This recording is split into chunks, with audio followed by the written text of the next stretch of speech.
Hey people, how's it going? What am I doing? I am returning to Maroon as well. I'm going to sell some stuff. I'm also going to talk to people. And generally buy things that might be impossible for me to buy in other places. I'm also going to sell some shit.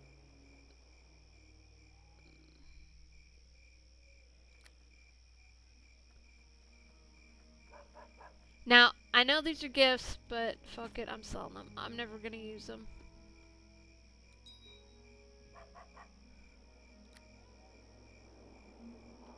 Alright.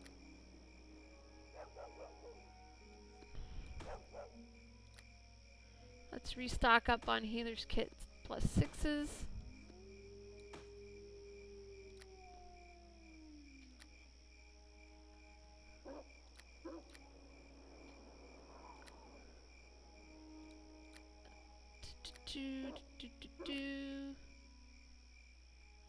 Bark skin. Yes, please.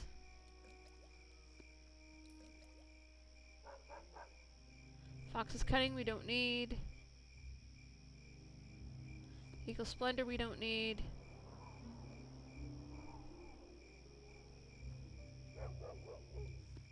We'll buy Owl's wisdom.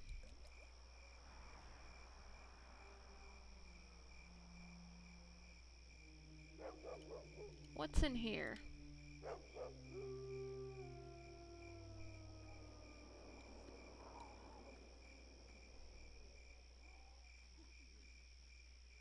Well, we'll sell off the lore.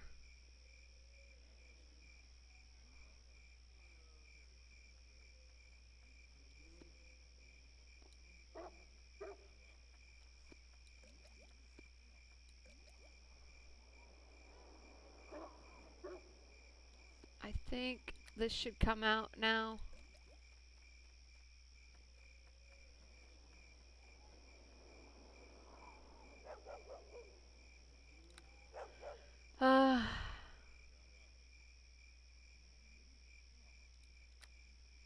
What else you got?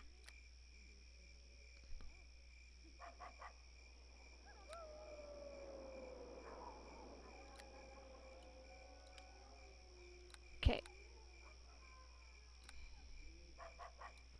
Now, is it this guy that's got the bull strength, or is it that mini-starred cloak bitch?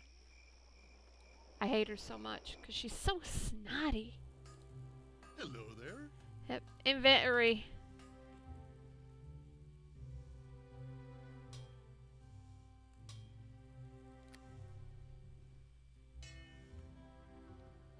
Potions of aid.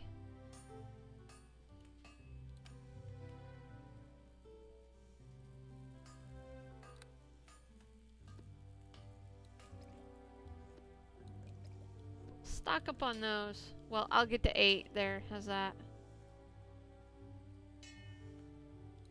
Okay, it must be the mini-starred cloak lady.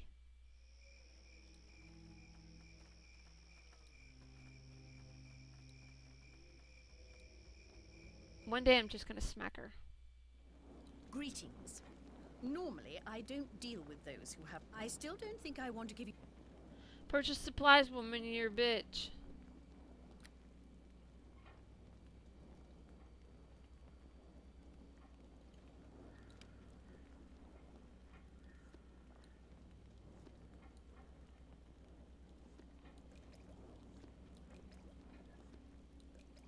Get all these that I can.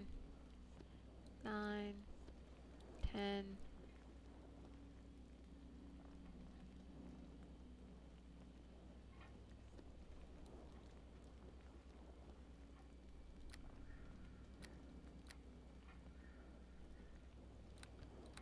Alright. Fuck off.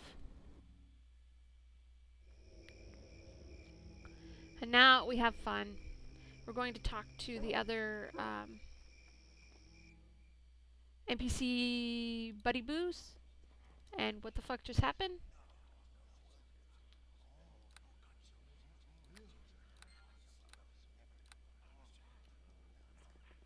Is there something you need? Part ways. Just time. Okay. So, let's start in order with, well, most annoying to least. So let's start with Sharwin. Somehow I knew you couldn't be far. As soon as Erengend mentioned why we were brought here, I began wondering when you would pop up. Good to see you again, Sharwin. Did I say it was good to see you? I only said I knew. Alright. Fuck you, bitch. I was gonna come to Breen as well, originally. I'd figured I just hadn't done enough for your side. The story isn't finished yet. God, you're such a bitch. Join me. Yeah. God, I hate her so much. Is there something you need? Level up. Fucking cow. Yes? Is there something you need? Talk. Tell me your tale. Normally I say my best tales were taverns with a full audience. Why should I recount a tale only for you, Joe? 'Cause I fucking told you so. I see. So the tough woman snaps her fingers, and I better shape up, huh? Is that it? Well, let's see. I could just beat the shit out of you, too. Would you rather that?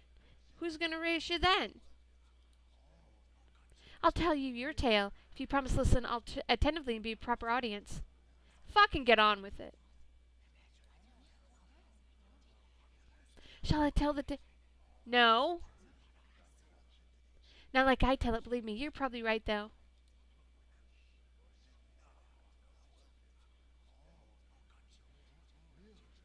Don't go there. It wasn't my intent to make light of the lady. Yes, it was. How about an original tale?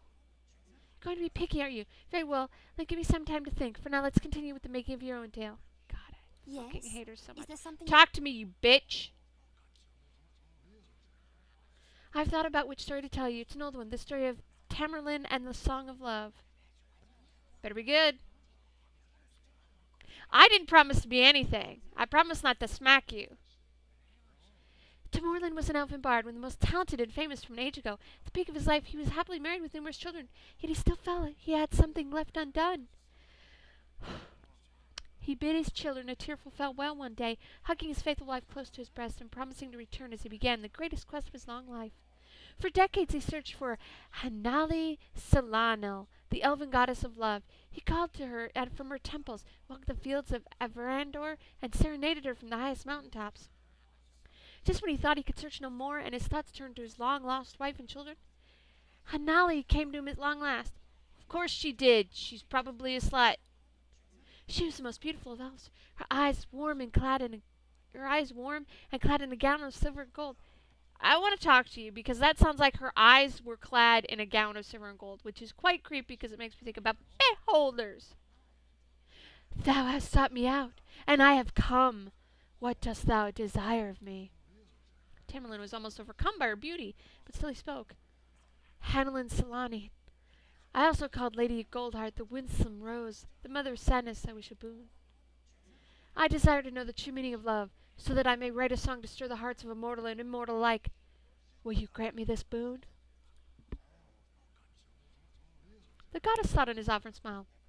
I am the 3 who are one, child. Perform a task for each of us. You shall know the true meaning of love, and be rewarded. 3 who are one. It's like Jesus.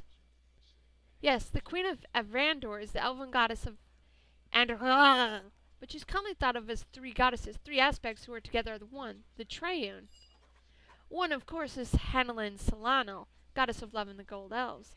The other one is Eridri Fenya, goddess of the sky and winged Evariel. The third is Sehanin Moonbow, goddess of dreams and the moon elves. Tamerlane ready agreed to perform the task, of course. That, however, I will tell you another time. Now! Yes? Is there something... Now! Yes! The first task was for Adri. He was to retrieve the feather of the largest phoenix to fly the skies of the deep southern lands.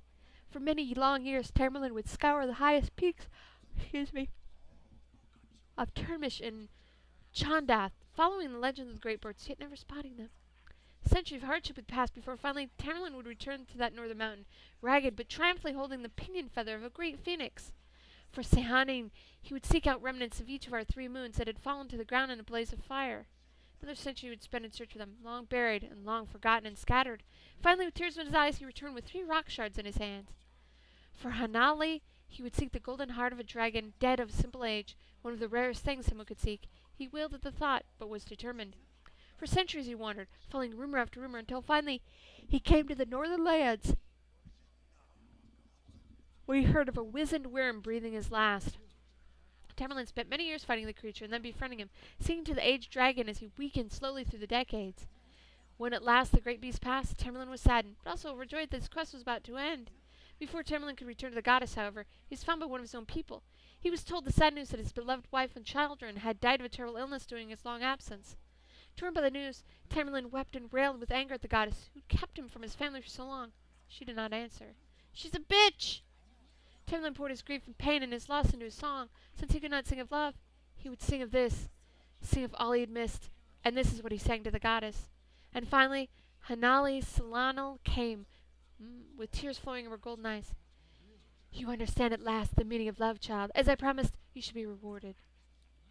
With that, she lifted Tamerlane through the gates of Averin to join his wife and children, spend eternity with them in paradise.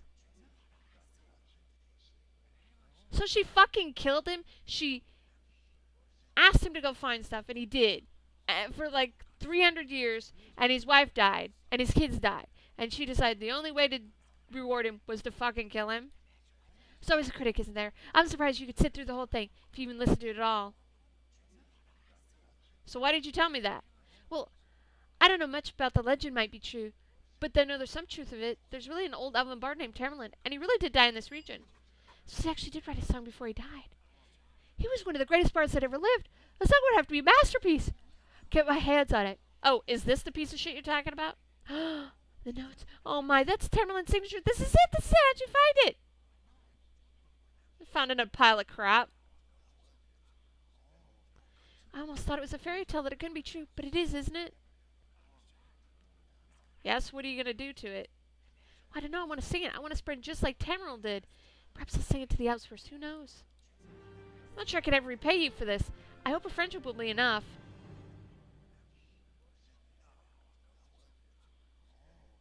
Sounds like I'm getting the short end of the deal. And I'll repay you some other way. I'm not going anywhere. I promise to help you to the end. So, did I get it? There we go. Belt of the performer. Yes? Is there something you need? Please fuck off.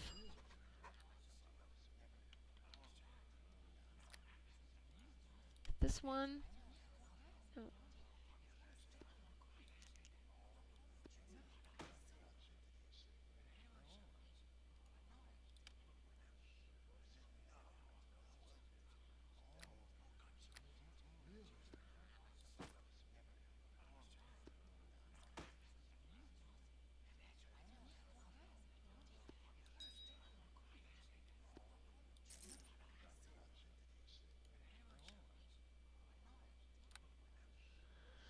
Okay.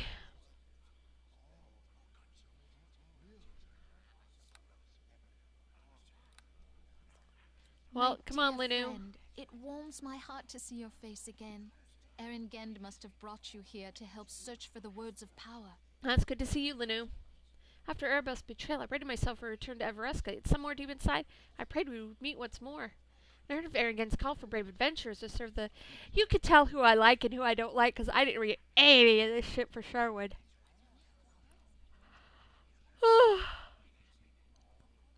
You're drawn to heroic deeds, like a glutton to a bakery, Jote. I grabbed the first ride out of town and came here. Well, the second ride actually got me here.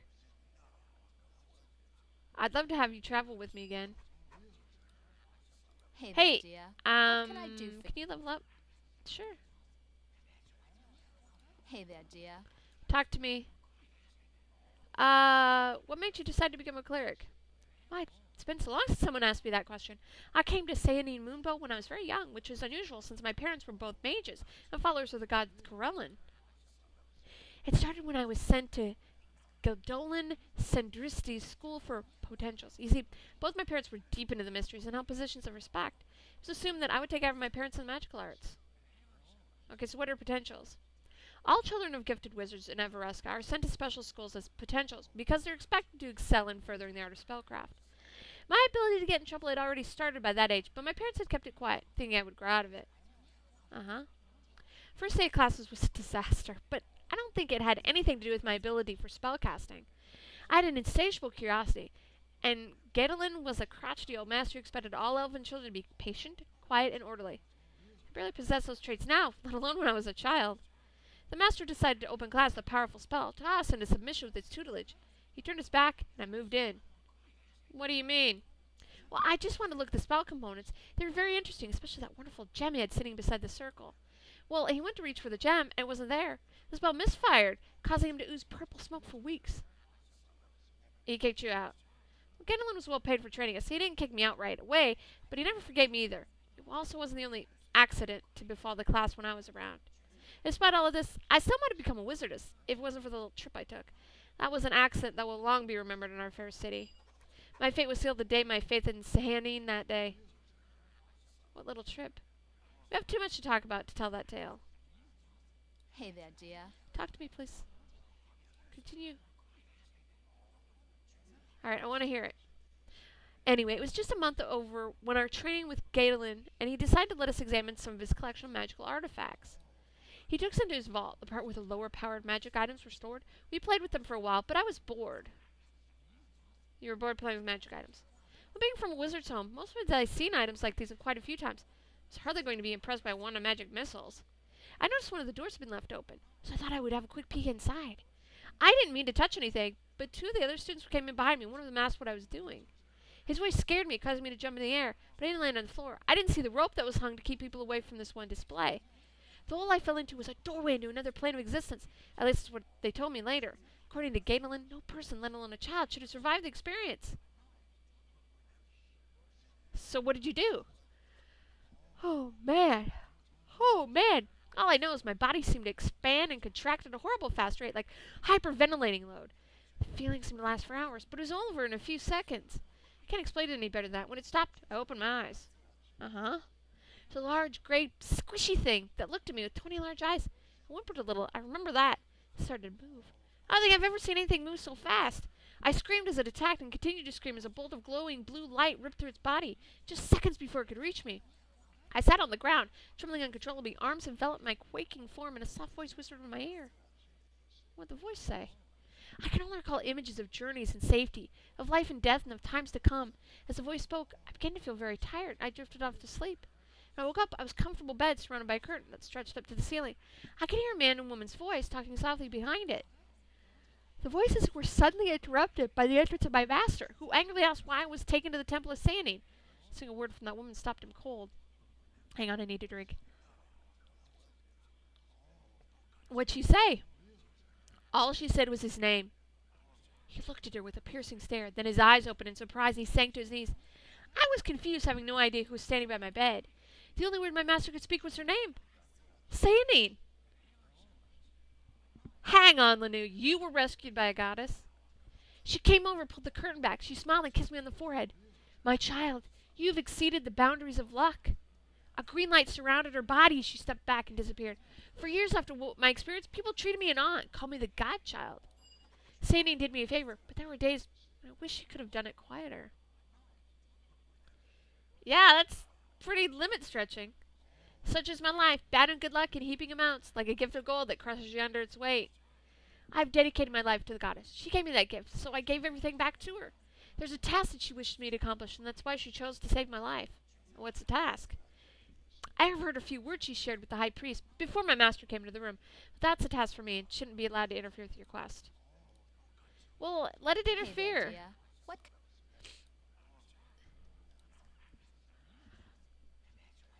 Okay. Tell me what she said. She told the elderly cleric that during her wanderings through the world, she came upon a forest of breathtaking oak trees that grew in the middle of a range of volcanoes. While she stood in the contemplation and admiration of the oak, one of the volcanoes erupted. The lava streamed down the mountain, burning its way through every form in its path. So what happened? The lava reached the edge of the forest and destroyed every single tree. This saddened Sahanine, but she prepared to move away. She noticed something very unusual. The seeds of the tree were floating on top of the lava. What? As they didn't burn up, when the lava cooled, the seeds broke open, and small shoots came out of the shells to take root in the newly formed crust of Earth. Within weeks, the forest had renewed itself, and the oak tree stood tall, defiant of the surrounding volcanoes and their fiery destruction. Beauty against fiery destruction. Sounds like you. What do you mean? Oh, I think I see. Thank you, I think. I like that image. Not sure why. Sadine was so smitten with the majesty of these trees, she made her favorite weapon from one of the bows. Sadine left the forest, returning occasionally to enjoy the splendor of the beauty. One day she returned to find the trees had disappeared. Not a single seed remained, which made her weep. Okay. She didn't know what happened. She'd been gone over several centuries, and there was no trace of the mighty volcanic oak trees left. That's my task. Sadine thinks it's possible that one day an elven priestess will find a seed of the volcanic oak and bring it to Everesca to be a symbol of rebirth for the elven people. With this symbol as the oak is reborn through fiery death, our people may be rekindled in spirit. Though we face mighty adversary, I must find the seed. And that's it. Well, I walked in on a bunch of slots, I think, and they were summoning themselves. Well, I destroyed this altar, and in one of the places I found a volcanic seed. That's it! Oh, Joe, thank you! There's nothing I could give you that would equal the gift you've given me. You've proven you're the best friend of the elven people. I think you shall find that the pendant I gave you is now much stronger than before. Thanks. You've unlocked the strongest magics of the pendant. Jendar, a human proved the depths of his friendship with the elves long ago. The pendant blessed him with quicker reflexes than most elves has. Well, now what? I'm going to take the seed back to Everesca, where a place will be prepared for the whole forest of these oaks to grow. The elven population has been withdrawing from the larger population of Faerun at too quick rate. Perhaps with this symbol of the elven god's blessings, we can replenish ourselves. The coming years will be an upheaval in elven society if we're going to integrate with ourselves more. And then we need a stronger leadership. Who will step up to assume the role? I don't know. Oh, well, you could do it. I don't think I have the qualities necessary for leadership. I'd be content with a place in the church. Maybe build a new temple somewhere. And lend support to elves who come out of seclusion. Whatever role I'm given with Sayonine to guide me, I shall endeavor to do what's best for my people and for other people of this world. Though I know there's much to do in Everesca, I'm in no rush to leave your side. Hey there, dear. I'm sorry. I'm sorry. You're just so nice. Pendant of the Elf. Oh, yes.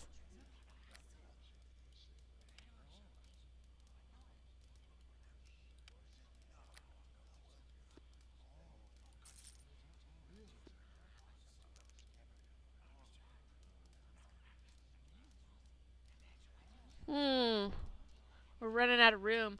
I may have to ditch my booze. I want this bottle, though.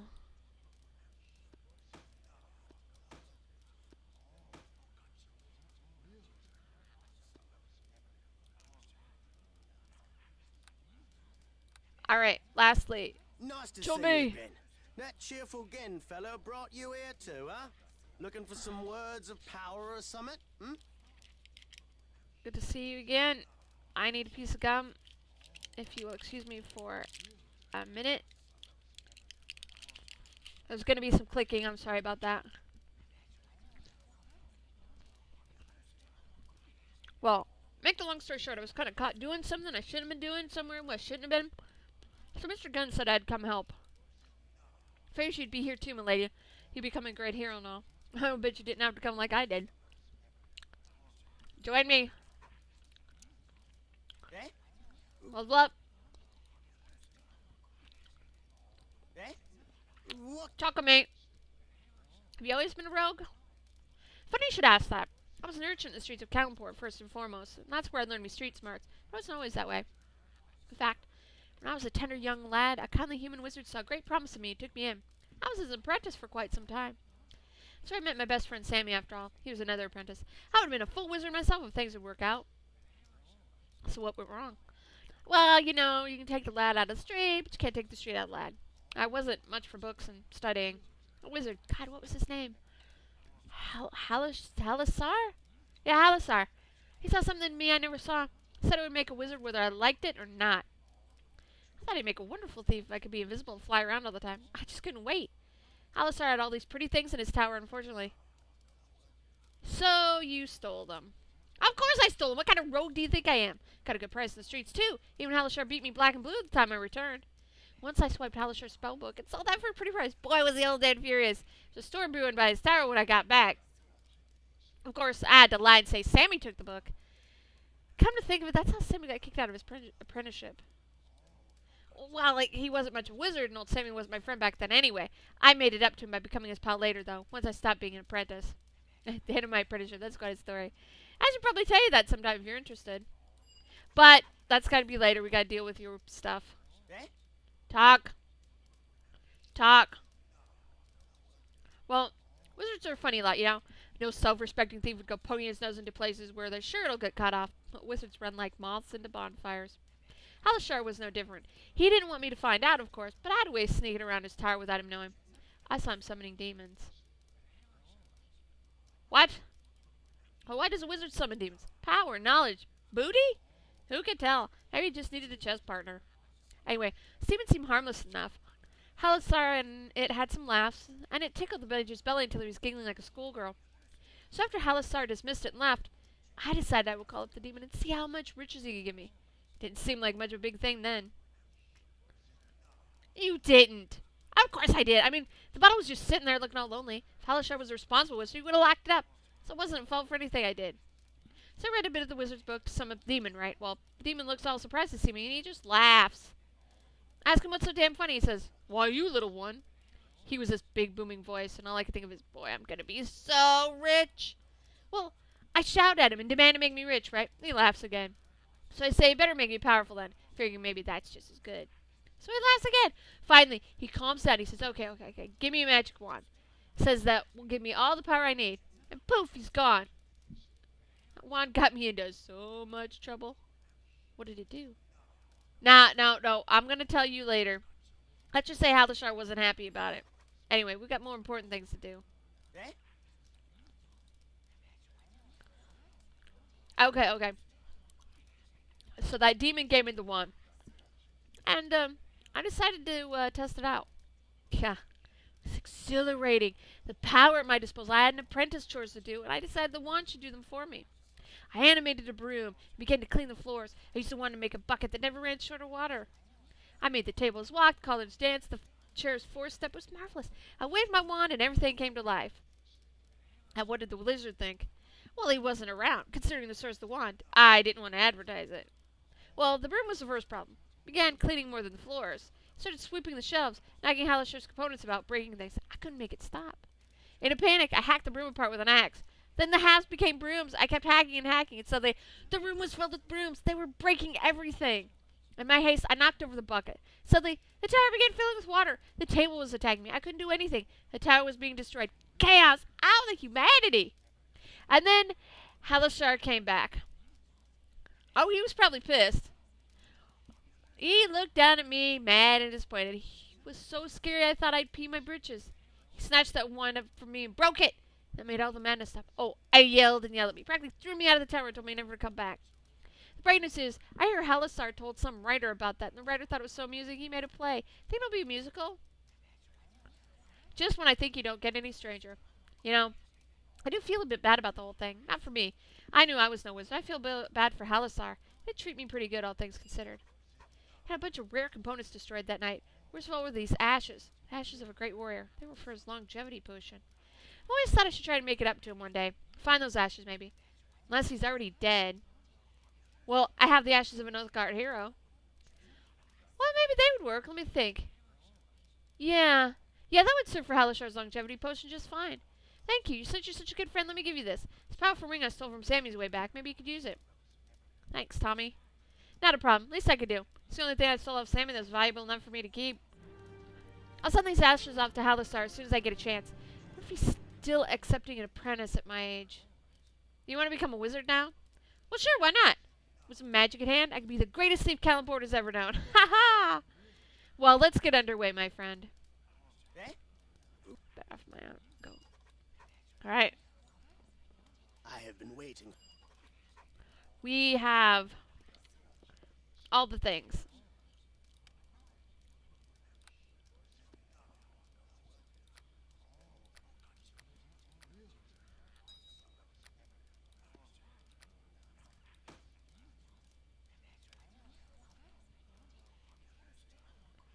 And now we need to do stuff.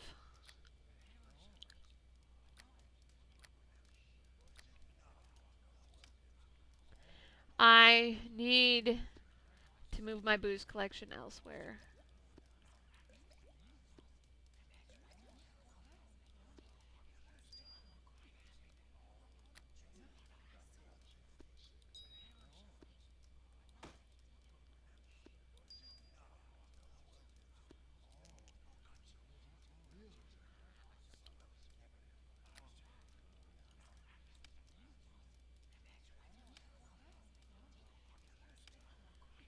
Well,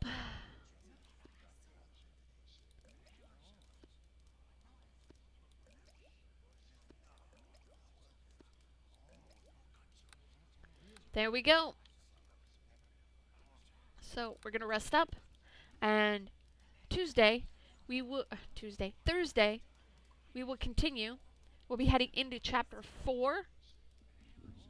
So we'll just talk to Aaron again.